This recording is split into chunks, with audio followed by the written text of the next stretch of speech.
One of the most popular questions asked on the Fishing Magic forums is how to load line onto a reel, what type of lines, what strength of lines, how much line to load, and here we're trying to answer some of those questions. What I'm going to do today is load line onto a centre pin reel, the most simplest reel of all. It's a direct drive, one turn of the handle, one revolution of the spool. Simple enough, and they're great fun. They're great fun for trotting floats in rivers or for margin fishing. One person I know, Ray Walton, he uses this for what he calls the rolling pin method, fishing for barbel in rivers. But they're great. Now, as for lines, we've got quite a wide choice. These days we've got monofilaments which have come on a long way since the early days of monofilament nylon.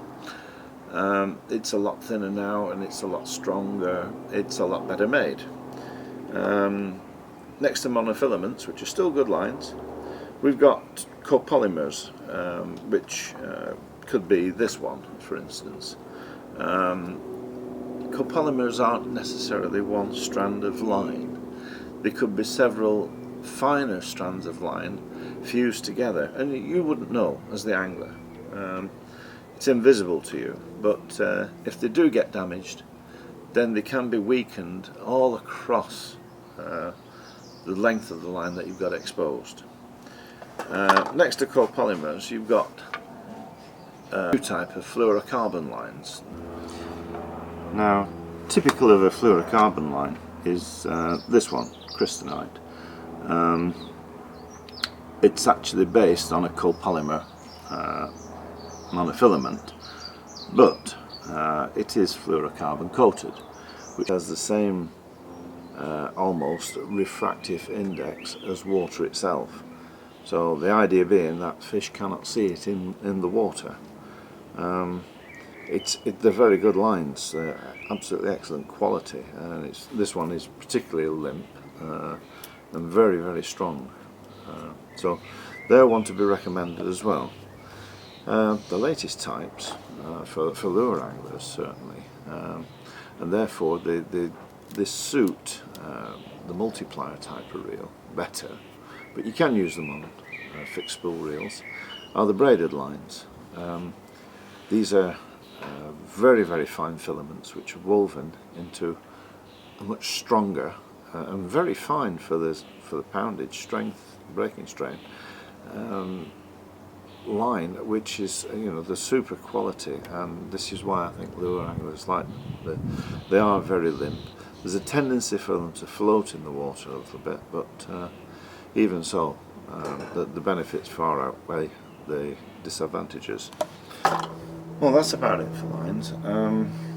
But today what we're going to do is load up some just standard monofilament, because this is what I want for some carp fishing in the margins, and it's perfect for that.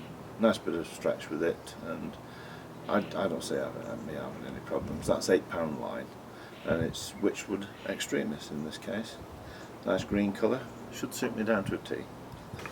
So first things first then, take a rod and let's put the reel onto the rod.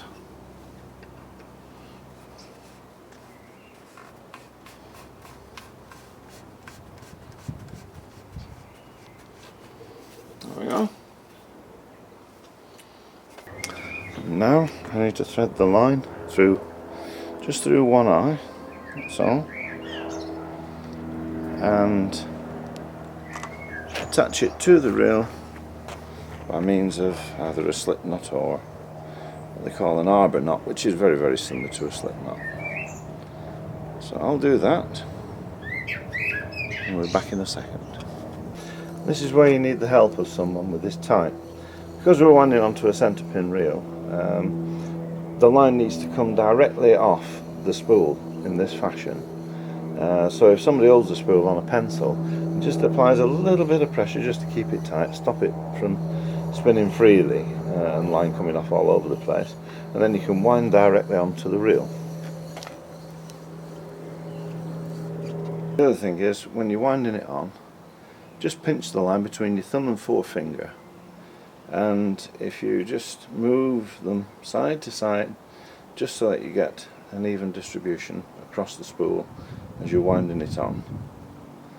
Count the number of turns. You're looking for, roughly with a 4-inch spool, about 150 turns. That will give you approximately 50 yards of line, which is enough on most centre pins for trotting and margin fishing. Once it's loaded, that's it. We're ready to go fishing.